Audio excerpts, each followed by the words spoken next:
Assalamualaikum warahmatullahi wabarakatuh. Alhamdulillah wassalatu wassalamu ala Rasulillah la haula wala quwata illa billah. Puji syukur kepada Allah Subhanahu wa taala. Salam buat Nabi kita Muhammad sallallahu alaihi wasallam. Semoga kita senantiasa dibimbing oleh Allah Subhanahu wa taala untuk istiqomah di atas sunnahnya. Pada waktu yang singkat ini ada beberapa pesan bagi para penuntut ilmu bagaimana kiat-kiat dalam belajar ilmu agama. Kiat pertama adalah yaitu memiliki niat yang ikhlas dalam menuntut ilmu. Karena menuntut ilmu itu adalah ibadah. Satu huruf yang kita baca dalam proses menuntut ilmu itu diberi pahala oleh Allah SWT. Setiap kalimat yang kita dapatkan, yang kita dengar, yang kita baca, yang kita pahami, ya, dalam saat menuntut ilmu itu dapat pahala dari Allah SWT. Ibadah yang luar biasa. Pertama, yang kedua adalah menuntut ilmu adalah cara terbaik bagi seorang anak untuk berbakti kepada orang tua. Menuntut ilmu adalah cara terbaik bagi seorang anak untuk berbakti kepada orang tua. Tidak diragukan bagaimana besarnya hak orang tua atas kita. Mereka yang telah bagaimana merawat kita semenjak bayi, bahkan di dalam kandungan, ya, betapa susah dan beratnya orang tua kita, ibu kita ketika melahirkan, kemudian merawat kita sampai kita bisa berjalan, berbicara, makan, minum, dan seterusnya. Sampai detik ini kita masih dikirim belanja, dikasih sayang sebagai perhatian yang luar biasa. Maka oleh sebab itu hak yang paling besar adalah hak orang tua kita setelah hak Allah Subhanahu wa taala. Maka selalu Allah gandeng antara hak orang tua dengan hak Allah SWT. Wa qadha rabbuka alla ta'budu illa iyyahu wa bil walidayni ihsana. Telah diputuskan, telah ditetapkan oleh Rabbmu bahwa tiada yang berhak disembah kecuali Dia. Ya, dan kedua orang tuamu berbuat baiklah. Ya. Setelah hak Allah adalah hak orang tua yang harus kita jaga. Maka di antara cara terbaik kita untuk membalas kebaikan orang tua kita adalah dengan menuntut ilmu agama. Kenapa? Ada dua faedah dari hadis yang sangat agung. Yaitu hadis yang mungkin sering didengar oleh antum. Yaitu idza mata ibnu adam inqata amaluhu. Bila seorang anak Adam meninggal, terputus semua amalannya. Yang pertama adalah sedekah jariyah, sedekah jariyah. Yang kedua adalah apa? Ilmu yang tafa'ubih, ilmu yang bermanfaat. Ilmu ini di sisi pahalanya yang tidak akan terputus pahalanya setelah kita meninggal. Ini menunjukkan keagungannya. Semua amal soleh, bila seseorang meninggal, selesai amal. Tidak ada lagi pahala bagi dia. Karena kalau dia sholat, puasa, zakat, selesai, dia udah mati, nggak bisa lagi melakukan hal ibadah-ibadah itu. Berjihad, nggak bisa lagi, mati, udah selesai. Tapi ada pahala yang tidak akan pernah putus. Walaupun kita tidak mengamal apa-apa lagi, kita sudah menjadi debu tulang belulang di dalam tanah, itu pahala tetap mengalir. Yaitu pahala apa? Ilmu yang bermanfaat. Tidak ada kekayaan sebesar itu. Ya. Kalau umpamanya ingin mendepositokan uang, itu ya terbatas waktunya. Tapi ilmu, walaupun pemiliknya sudah tidak lagi bisa melangkah ke masjid, tidak lagi membaca Al-Quran, itu telah menjadi tulang belulang di alam barzah sana, di alam kubur, dia tetap mendapatkan pahala ilmunya. Ini suatu ibadah yang luar biasa. Maka ketika kita tahu begitu besarnya pahala ini, berarti begitu agungnya ilmu, setiap orang pasti secara fitrah, naluri, mengingat sesuatu yang paling berharga dalam hidupnya. Maka ilmu bermanfaat jauh lebih berharga dari harta benda, dari segala kekayaan, jabatan, kedudukan di dunia ini. Kenapa? Ali bin Abi Thalib menyebutkan al-ilmu yahrusuka wal maut tahrusuhu. Kalau ilmu, dia menjagamu. Kalau harta, gimana? Kamu yang menjaganya.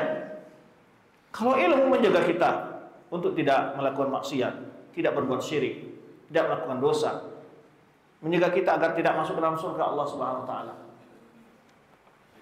Luar biasa. Harta semakin banyak, semakin berat menjaganya. Ya, kalau punya 5 gudang saja harus ada satpam. Kalau berada gudang di 5 tempat, ada 5 satpam. Rumah yang mewah harus ada satpam, dijaga. Ya. Mobil, kita punya mobil mewah harus dibersihkan, dicuci, jangan sampai tergores semacam. Dijaga luar biasa. Itu membebankan kita. Ya, tapi kalau ilmu, dia menjaga kita. Dan ilmu kemanapun kita pergi tidak akan pernah terpisah. Antum punya uang banyak, punya tanah luas, punya mobil mewah, pergi umroh atau pergi ke sebuah kota, tinggal sudah. Nah, antum bawa. Ya, apalagi kalau meninggal itu langsung ditinggalkan. Tapi kalau ilmu, dia akan senantiasa bersama kita. Oleh sebab itu, ilmu sangat beda dengan harta. Harta bisa diwariskan, ilmu nggak bisa diwariskan. Kecuali anak ustadz tidak bisa dikasih ilmu oleh ustadz satu keranjang, nggak bisa. Ya, kalau anaknya tidak mau belajar. Jadi belum tentu seorang anak ustadz jadi ustadz kalau dia tidak belajar. Maka harus ketahui keutamaan ilmu itu, dan tidak sedikit ayat dan hadis-hadis menerang tentang keagungan ilmu. Cukup kita contohkan tadi adalah semakin banyak harta, manusia semakin tersiksa untuk menjaganya, semakin tersita pikirannya. Kalau ilmu, justru ilmu itu yang menjaganya. Juga kata Ali bin Thalib, al ilmu yang yazidu bil infaq wal malu yanqusu bil infaq. Ilmu semakin diberikan semakin bertambah. Kalau harta diberikan semakin berkurang. Nah, ini satu amalan yang luar biasa. Itu ketika kita sudah tidak lagi bisa sujud rukuk baca Al-Quran, bahkan kita sudah meninggal, pahala ilmu selalu mengalir. Kedua tadi adalah, yang ketiga adalah awaladun salih yad'ulahu, atau anak soleh yang mendoakan. Ini adalah pahala yang tidak terputus. Nah, terus apa hubungannya ini dengan birrul walidain, Ustaz? Cara antum untuk membalas jasa baik kedua orang tua antum tidak susah-susah. Jadi anak yang soleh. Bila antum menjadi anak yang soleh, orang tua antum akan senantiasa mendapatkan pahala, tidak terputus pahala orang tua antum. Dan pemberian antum dengan doa itu lebih besar daripada uang triliunan. Kalau antum kasih uang sama orang tua antum, mau diberikan apa sama dia? Ya kan? Apalagi kalau sudah tua, nggak bisa lagi dia beli macam makanan semacam. Dia nggak bisa poya-poya dengan uang yang untuk berikan. Kalau sudah tua, orang tua itu nggak butuh uang lagi kan? Makan sudah terbatas, ya kan? Semacamnya. Untuk berangkat ke sana sini jalan-jalan juga sudah tidak bisa. Apalagi kalau sudah meninggal, gimana kita berwalidain? Terbaik menjadi anak yang soleh. Maka cara menjadi anak yang bisa membalas jasa orang tua, jadilah anak yang soleh. Untuk menjadi anak yang soleh mungkin nggak tanpa ilmu? Bisa nggak tanpa ilmu? Enggak. Kesolehan itu intinya dari ilmu. Semakin tinggi ilmu orang dalam agama, dia harus semakin soleh. Itulah intinya. Jadi ilmu itu ada kaitnya. Maka kalau antum ingin membalas jasa orang tua antum, ya belum mampu membuatkan dia rumah, belikan mobil dan semacamnya, cara terbaik adalah jadi anak yang soleh. Mungkin dia sudah meninggal, antum belum bekerja, mungkin juga ada yang tidak ketemu sama orang tuanya, tidak usah cemas. Anak yang soleh adalah itu kekayaan yang sangat berharga bagi orang tua. Cara terbaik bagi seorang anak untuk membalas kebaikan orang tuanya yang mungkin di dunia ini bersusah payah. Antum tidurnya orang tua antum nggak tidur, menyuci pakaian, memasakkan, ya begitu repotnya orang tua kita. Maka cara terbaik membalas jasa orang tua kita adalah jadilah anak yang soleh. Kaitannya dengan apa? Dengan ilmu. Menuntut ilmu adalah salah satu cara untuk menjadi anak yang soleh. Maka perlu niat yang ikhlas tadi. Itu yang pertama. Masalah kerja atau pekerjaan itu sudah ditentukan Allah Subhanahu wa taala. Yang penting antum menjadi orang yang berilmu, bukan orang yang berijazah.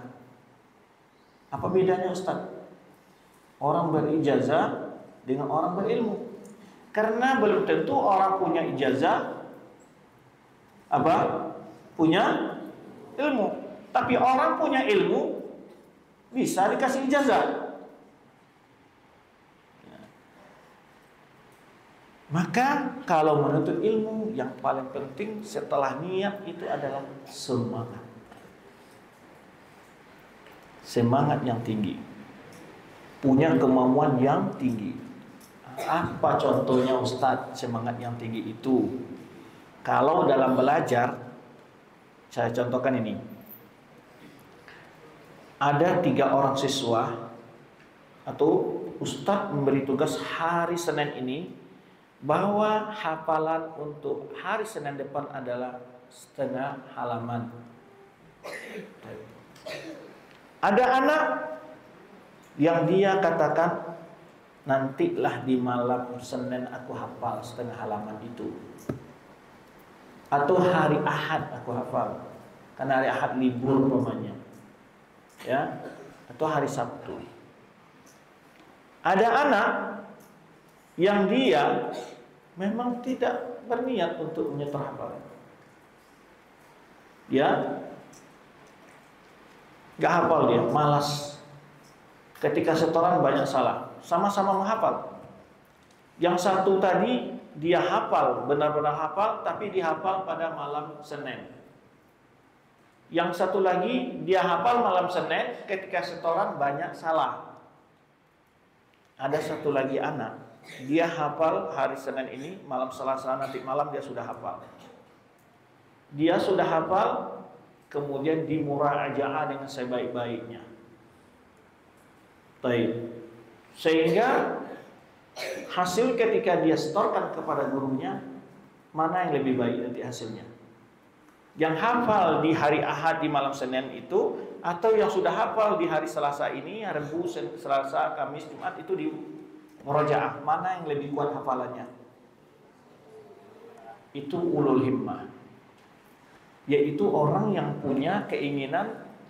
Dan dia ketika menghafal, kalau gurunya tadi menyuruh setengah halaman, dia mencoba menambah 1 ayat. Pamannya ayatnya 3 ayat, dia jadikan 4 ayat. Ketika setoran dia, teman-temannya setor cuma setengah halaman, 3 ayat tadi, dia setor setengah halaman lebih sedikit, itu 4 ayat. Dan dia sudah menghafal dari awal, kemudian dia miskin. Tapi beda yang menghafal hari Ahad atau malam Seninnya. Walaupun hafal tapi tidak miskin. Hafalnya untuk disetorkan, bukan hafal untuk ingin selama-lamanya hafal. Nah, selamanya gimana antum belajar? Selama ini ingin hafal untuk disetorkan atau hafal untuk ingin selama-lamanya hafal? Atau ketika diberi tugas oleh guru hanya setengah halaman, dia justru ingin hafal lebih sedikit. Kalau tadi 3 ayat, dia hafal 4 ayat. Ketika lulus, teman-temannya hafal 3 juz, dia hafal 4 juz. Kenapa? Karena tadi selalu dia menaikkan, menupgrade kata orang, meningkatkan kemampuannya. Inilah ulul himmah. Kalau ujian jangan pernah ngatain gini, yang penting lulus ujian, atau yang penting naik kelas. Itu orang malas. Orang yang punya ulul himmah, yang ingin terbaik, dia ketika murojaah pelajaran, mau ujian, dia ingin dapat nilai 9 minimal. Ketika selesai ujian, mana yang antum lihat nanti itu yang akan dapat nilai baik? Orang yang tadi hanya ingin dapat nilai 6 penting lulus, atau orang nilai 9? Orang yang nilai 9 ini, angka 7 sudah pasti ada dalam kantong. Minimal 6, udah pasti itu. Tapi kalau dia niat 6, itu sudah jelas dia tidak akan mungkin capai yang maksimal direncanakannya. Pasti hanya dapat nilai 5 atau 4. Ini orang malas. Maka kalau bekerja sesuatu, lakukan maksimal yang terbaik, bukan standar yang minimal. Banyak kita ini selalu mengajarkan pekerjaan standar minimal. Ketika berwudu minimal sah. Ketika sholat minimal juga, yang penting sah sholatnya. Bukan pernah ingin mendapatkan kualitas pahala wudu yang sempurna. Tidak pernah ingin melaksanakan sholat yang maksimal nilai pahalanya. Tapi selalu yang penting sudah tidak kena dosa meninggalkan sholat. Inilah model manusia yang malas. Ini yang banyak kita terjerumus ke dalamnya. Banyak. Maka ketika lulus, nilai kita rata-rata saja, sama dengan orang banyak. Coba kalau kita lulus, orang hafal 3 juz, kita 4 juz. Orang nilainya 8, kita 9.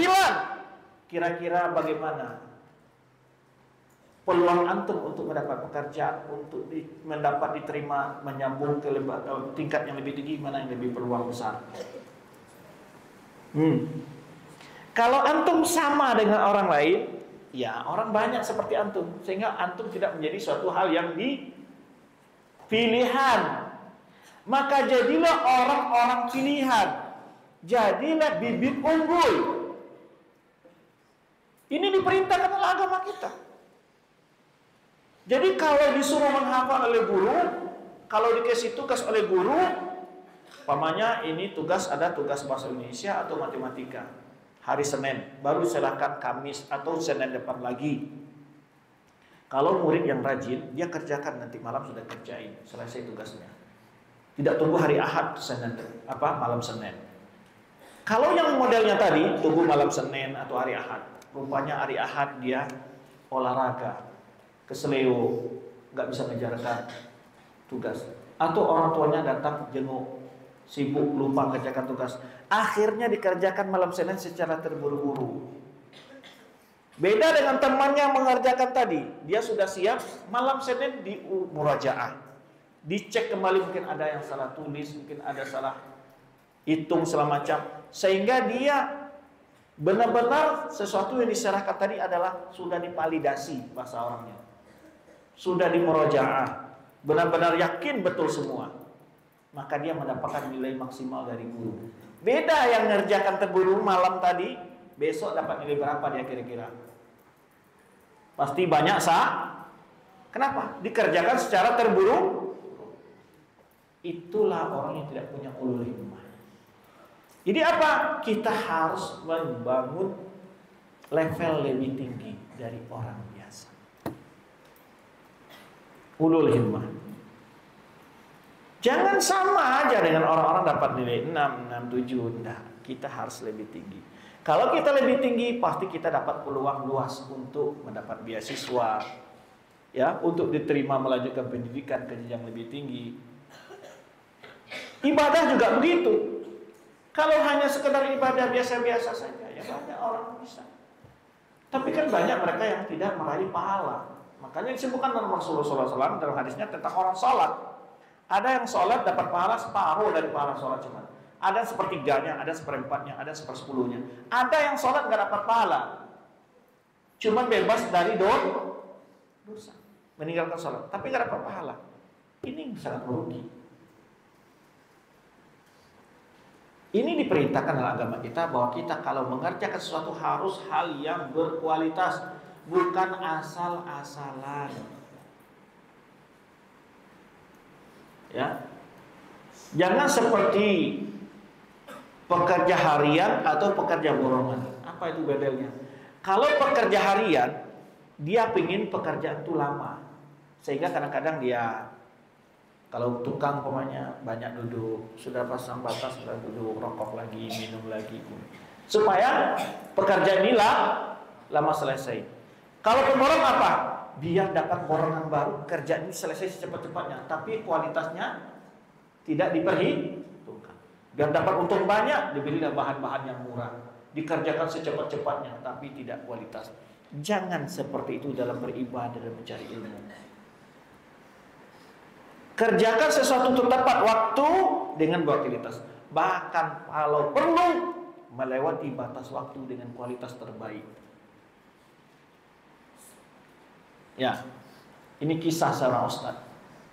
Ketika dia pendidikan S2, dia selesaikan yang pada asalnya itu lama pendidikan diberikan 4 tahun untuk S2.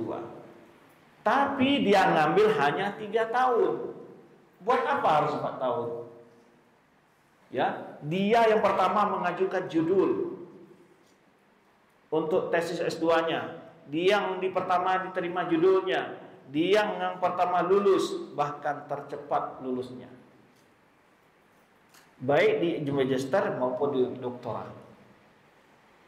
Ini yang harus kita miliki, ulul himmah. Contoh kalau pekerja yang sering Ustaz contohkan ini, ketika Ustaz mencarikan motivasi untuk memiliki ulul himmah ini, ada pekerja di sebuah toko diperintah oleh pemilik toko untuk membawa beras 100 kilo dari gudang ke toko sebelum zuhur. Nah, 100 kilo kemampuannya dia sebenarnya bisa 10 kilo, berarti hanya 10 kali angkut. Karena ini sebelum zuhur, dia sudah masuk kerja jam 7. Itu kan nanti kalau 10 kali 10 kilo 10 kilo, jam 10 udah selesai. Berarti masih ada waktu 2 jam lagi, kan gitu. Kalau 2 jam ini dia sudah selesai, dia takut dibebani pekerjaan lain oleh orang pemilik toko. Akhirnya apa? Diangkut oleh dia berapa? 8 kilo, 8 kilo. Dengan sekian kali. Sehingga dia nanti tidak diberi tugas lain. Dan pekerjaan sesuai, dilaksanakan sesuai permintaan. 100 kilo sebelum zuhur. Antum kira, yang awalnya dia mampu 10 kilo, ketika dia turunkan, ketika malasnya dia tadi, akhirnya terbiasa 8 kilo, akhirnya apa dia? Besok disuruh angkut 200 kilo sebelum zuhur, dia nggak bisa capai target. Kenapa? Karena kemampuannya tadi 10 kilo sudah turun jadi 8. Kenapa? Karena tidak digunakan kemampuannya tadi. Kenapa tidak digunakan? Karena dia malas. Kalau dia selesai jam 10, nanti jam 11 sampai jam 12 dapat pekerjaan lain dari pemilik toko. Ini model pekerja yang malas. Model kedua, dia angkut 10 kilo, kemampuannya 10 kilo tadi, perintah 100 kilo, berarti 10 kali angkut. Tapi dia angkut 10 kilo, tapi nggak mau cepat. Sebetulnya sekali angkut itu waktunya pokoknya setengah jam. Tapi dia angkut 10 kilo, berhenti dulu, santai dia. Tetap kemampuan 10 kilo. Nah, ketika pekerjaan selesai, dia sudah angkut 100 kilo, tapi dia hanya mampu angkut 10 kilo terus. Ketika dibebani semua angkut 200 kilo lagi, supaya selesai sebelum zuhur, dia nggak punya kemampuan untuk menambah dari 10. Kenapa? Karena sebenarnya itu kemampuan tadi. Ciri yang ketiga, orang yang punya ulul himmah, dia mampu angkut 10 kilo tadi, ya kan? Asli kemampuannya 10 kilo, tapi dia mencoba menaikkan kemampuannya, ditambah oleh dia 1 on, esok hari 1 on ditambah terus. Akhirnya dia dalam sebulan naik kemampuannya sekali angkut 10 kilo, 1. Bulan kedua naik kemampuannya 10 kilo, 2 on. Dalam 1 tahun dia sudah mampu mengangkut 11 kilo. Ini orang yang punya apa namanya? Ulul himmah. Yang punya kemampuan untuk dinaikkan. Ini yang benar. Itu namanya kita meningkatkan kemampuan. Yang awalnya 10 kilo sekarang naik 11 kilo. Ketika disuruh dia ngangkut 200 kilo sebelum zuhur pun nggak masalah dia. Sekarang kemampuannya sudah bisa jadi 11 kilo. kilo. Dia latih terus, akhirnya mampu ngangkat 15 kilo dia. Nah, besok kata majikannya, sekarang kamu saya gaji, setiap 1 kilo gaji kamu adalah 100.000. Tidak lagi ditentukan oleh 100 kilo 100 kilonya. Yang penting setiap hari kamu berapa bisa angkut, digaji 100.000 setiap kilo pokoknya.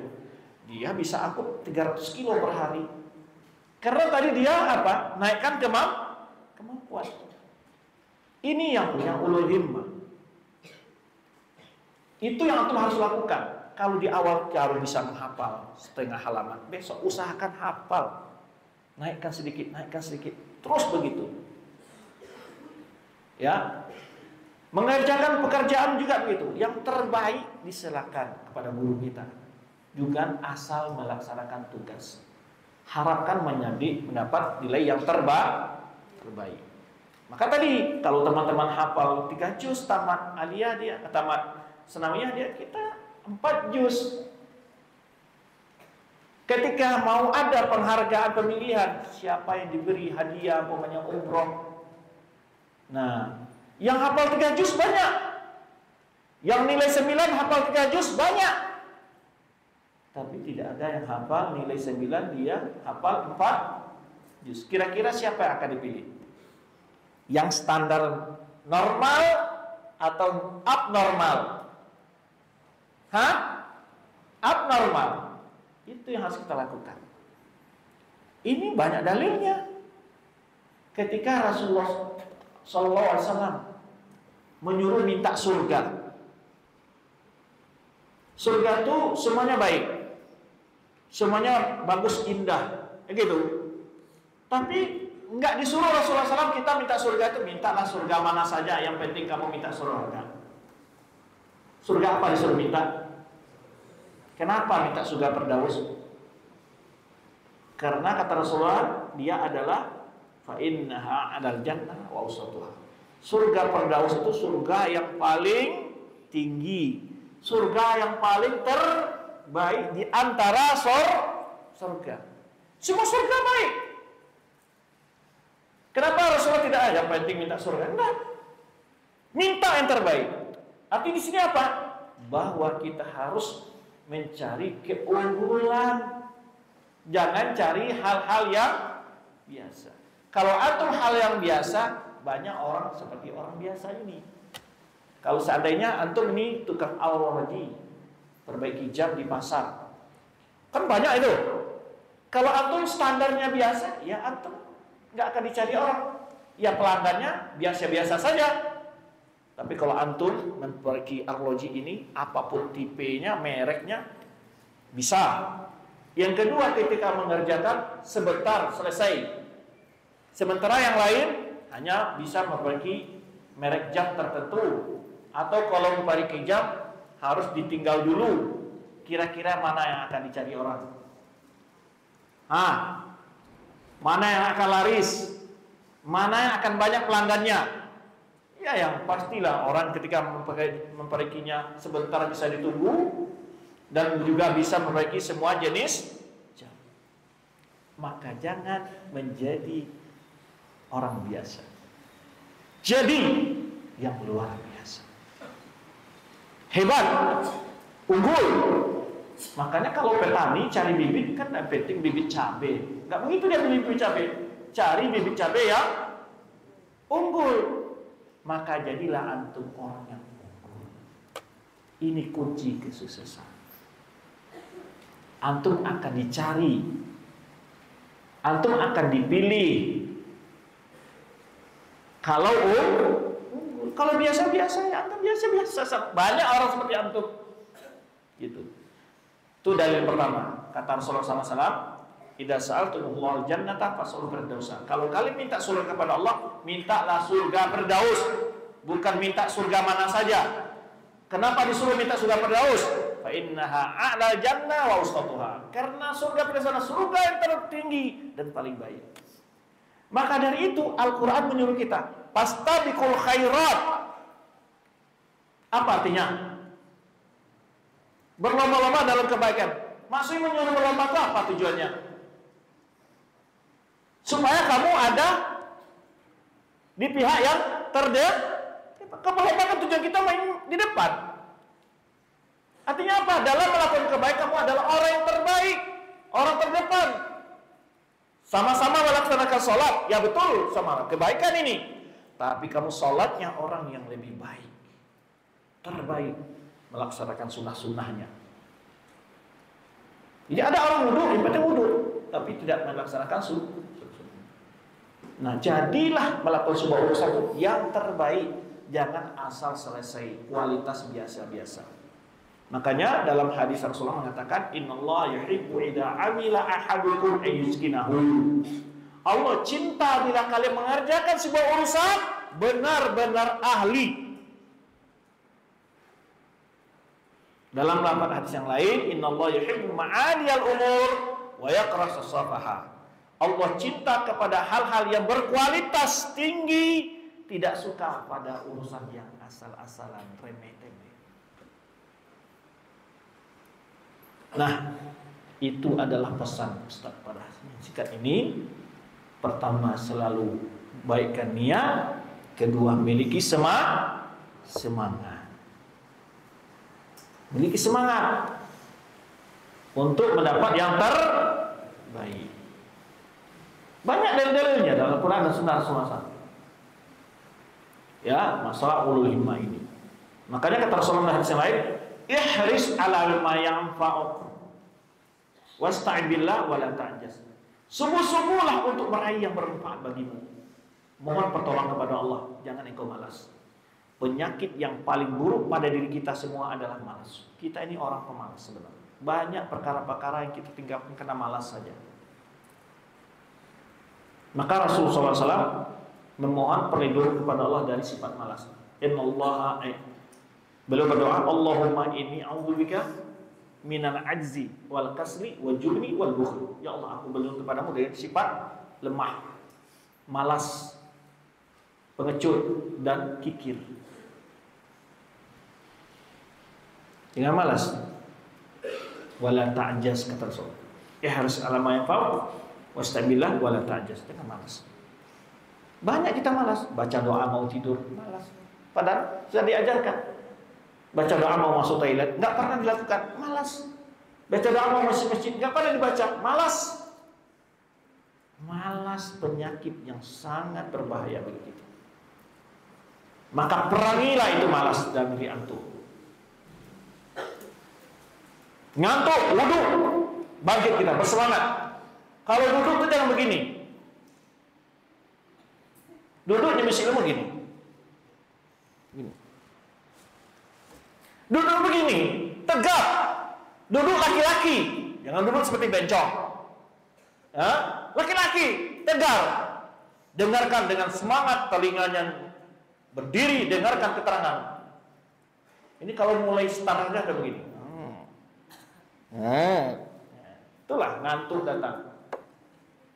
Ya, maka ciri duduk orang yang malas saya udah tahu itu. Ya, pertama dia cari tempat nyender. Itu tuh, ya kan? Atau yang bisa sembunyi di tempat temannya tinggi, nah, duduk di belakang temannya, terus nanti kayak gini aja. Ini penyakit di mana-mana.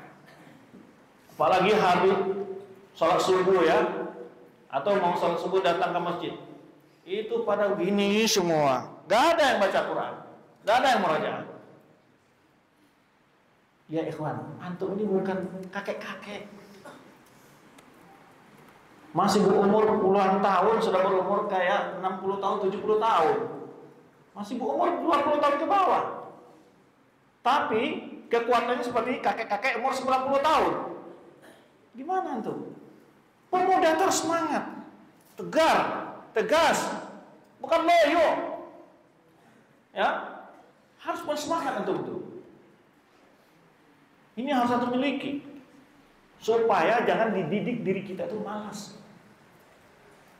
Maka di antara hal tidak malas itu apa? Jaga kebersihan diri, jaga kebersihan pakaian, jaga. Terakhir adalah bagaimana supaya sukses, atur waktu yang baik. Atur waktu yang baik. baik. Kapan kita murojaah, kapan kita harus istirahat, kapan kita harus belajar, kapan kita harus makan. Ikuti itu semua. Ya, kalau sudah waktunya tidur, tidur dah. Ya, besok kita harus bangun cepat sebelum subuh. Berangkat ke masjid, kita segar. Orang belum pada bangun, maunya mandi setelah antri, kita mandi sebelum orang bangun. Sebelum orang antri kita udah mandi. Kita berangkat ke masjid, orang belum azan, sampai di masjid kita sudah murojaah. Semangat selalu. Gitu. Itu yang harus antum miliki. Ya. Dengan semangat itu insya Allah Allah akan bantu mudahkan kita. Tapi tak lupa mohon pertolongan Allah SWT.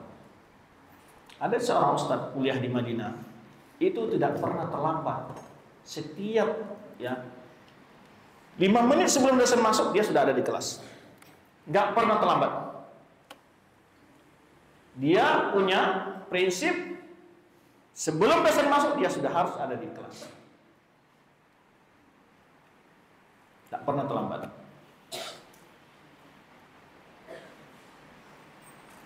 Itu harus kita punya semangat.